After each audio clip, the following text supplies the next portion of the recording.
Un saluto a tutti, eccoci al consueto appuntamento con la rubrica Family, Salute e Benessere. Martedì scorso abbiamo fatto una chiacchierata per quanto riguarda il mese della prevenzione, l'ottobre rosa, con iniziative che sono state promosse, sono state organizzate dall'Associazione Nazionale Donne Operate al Seno. Ebbene, oggi sono con noi nuovamente in studio la dottoressa Carla Cedolini, che è responsabile dell'unità senologica dell'azienda sanitaria universitaria del Friuli Centrale, e Mariangela Fantini, che è presidente appunto dell'Udinese per quanto riguarda l'Andos. Buongiorno, grazie per essere qui ancora con noi in studio.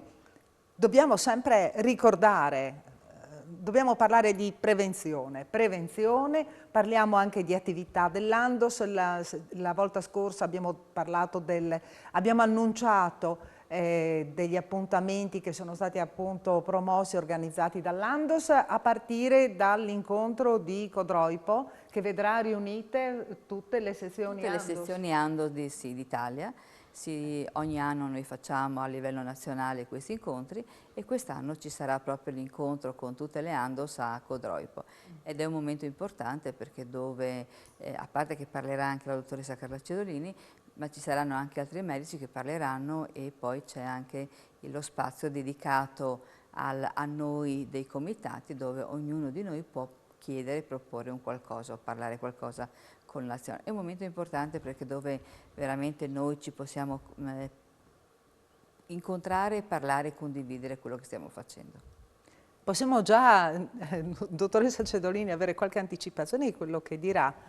Sì, allora quest'anno così abbiamo le primizie, sappiamo prima, no? Noi andiamo in onda appunto di giovedì e domani, quindi, no? Quindi siamo pronti. L'incontro. Ecco, diciamo che quest'anno è focalizzato prevalentemente su quello che è la malattia metastatica, che è un tema molto importante perché è in realtà una malattia che esordisce, noi parliamo di prevenzione, che esordisce oppure si presenta in seguito con delle localizzazioni a distanza. Diciamo che il fatto di focalizzare su questo argomento è dovuto anche alle conoscenze, alle nuove terapie che abbiamo adesso a disposizione, che ci permettono di far vivere le persone anche con una malattia diffusa. Quindi è importante sapere che tenderemmo, ecco, questa sarebbe l'idea, tenderemmo a far diventare anche la malattia metastatica come una malattia cronica, come l'ipertensione, il diabete, cioè noi ci possiamo convivere consci che però la terapia deve essere costante e attenta. Ecco, per quanto riguarda il cancro del seno, tanto prima si riesce a individuare, tanto più numerose sono le possibilità, no, di guarire, anche definitivamente, perché sì, se uno prende per tempo... Assolutamente sì. Ecco, è ovvio che fare la diagnosi precoce è diciamo, lo strumento migliore. Purtroppo però per quanto riguarda il tumore al seno non è che sono tutti uguali. Certo. La tipologia è molto diversa, ce ne sono di più o meno aggressivi. I progressi che però abbiamo fatto dal punto di vista terapeutico in questi anni, cercando di focalizzare il tipo di terapia, non solo il tipo di chirurgia, ma anche il tipo di terapia proprio mirata su quelle che sono le caratteristiche delle cellule tumorali, ci permette comunque di affrontare con successo e di portare a termine le cure anche di patologie particolarmente aggressive.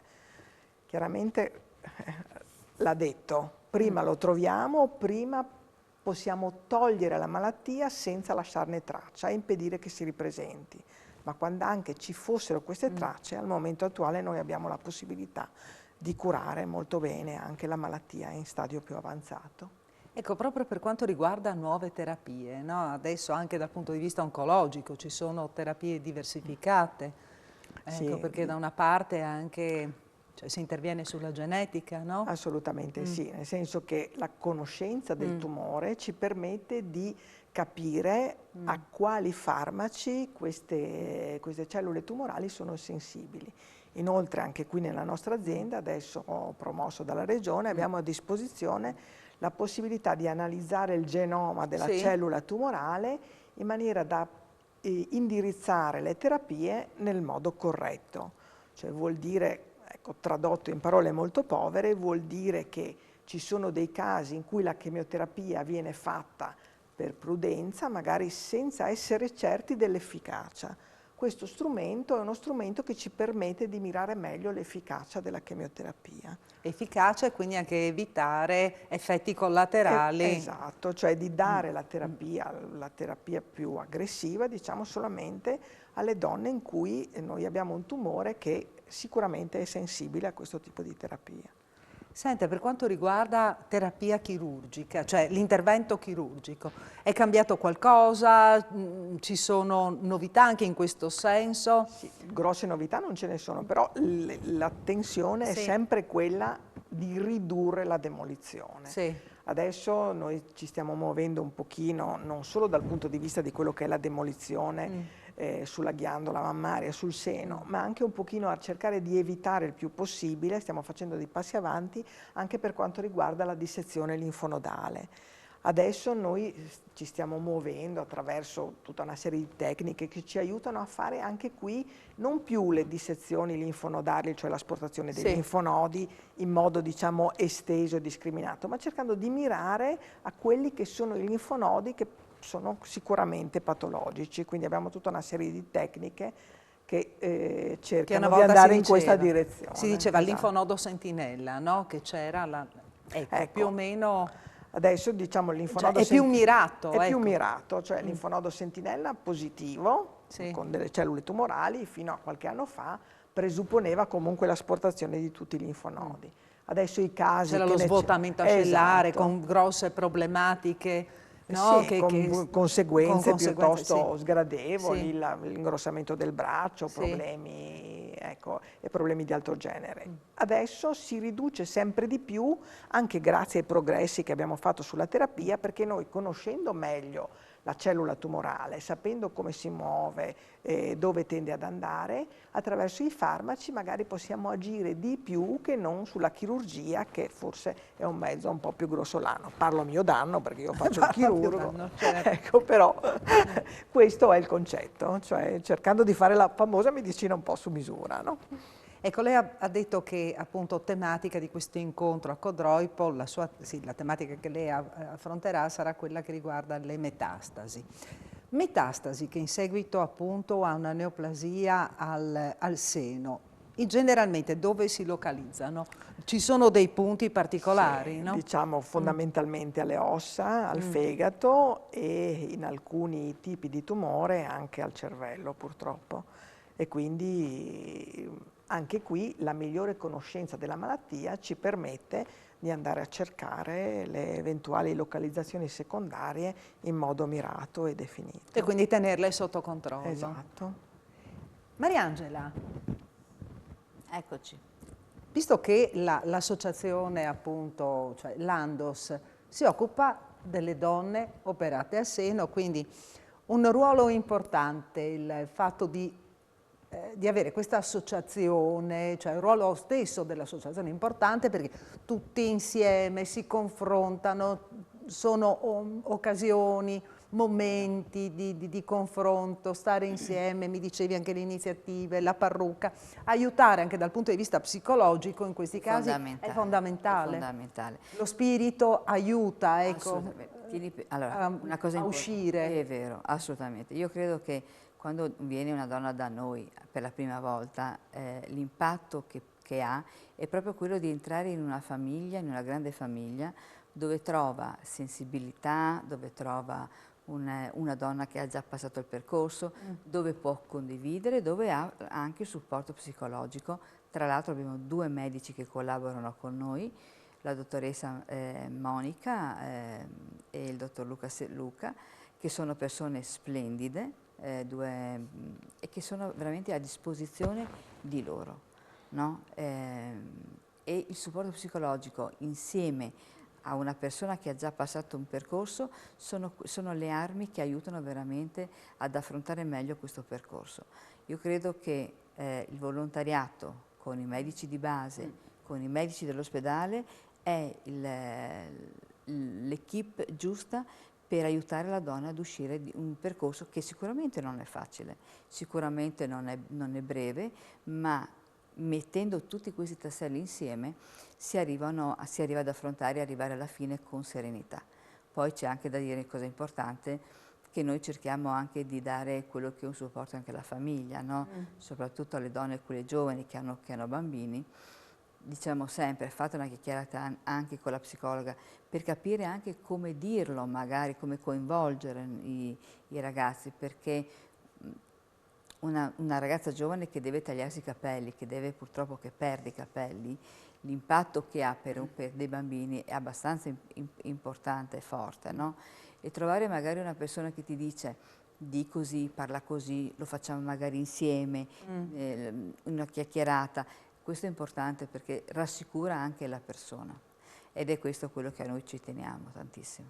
Ecco, il ruolo, dottoressa Cedolini, il ruolo proprio, no, delle associazioni che sono legate a una determinata patologia. È importante creare questa rete come siete riusciti a creare voi, no? Mettere volontari, l'ente pubblico, mettere insieme, praticamente anche lì coinvolgere più soggetti. Sì, è stato un ottimo, non mi stanco di dirlo, insomma è stato un ottimo team questo, perché costruire il percorso all'interno dell'ospedale e nello stesso tempo fornire alla paziente, quando esce, una rete di protezione per questi supporti, ecco, soprattutto per chi è in difficoltà, per la famiglia, per anche gli mezzi economici, eccetera, secondo me è una cosa veramente fondamentale. Senta, un'ultima cosa prima di chiudere. Lei si è resa conto che c'è un incremento della patologia? Come sta evolvendo? Beh, anche per quanto riguarda, no, nuove segnalazioni? Sì, diciamo che la percezione è quella. Io però in questo momento non cioè ho no, gli, non non ho gli strumenti per capire se ne facciamo sì, di più, perché sì, magari abbiamo messo insieme una rete che può essere attrattiva, o se effettivamente questo è in questi ultimi anni in Regione. L'unica cosa che posso dire con certezza è che, appunto, a causa di tutto quello che abbiamo analizzato, qualche stadio più avanzato rispetto a 4-5 anni fa l'abbiamo trovato. Ecco, questo è. Qualche stadio più avanzato. Ecco, per quanto riguarda la diffusione, però non si può capire se l'incidenza è aumentata Diciamo o meno. che i numeri sono abbastanza costanti nella nostra regione. Noi viaggiamo tra i 1.200 e i 1.300, 350 casi all'anno, nuovi casi più o meno. A giudicare dai dati degli ultimi anni, ecco, direi che viaggiamo così, non è che ci sia un grossissimo incremento, ecco, almeno apparentemente no. Sì, perché anche questo è legato a stili di vita. Esatto. Quindi per il momento siamo in linea con peccato non ci siano miglioramenti, no? Magari.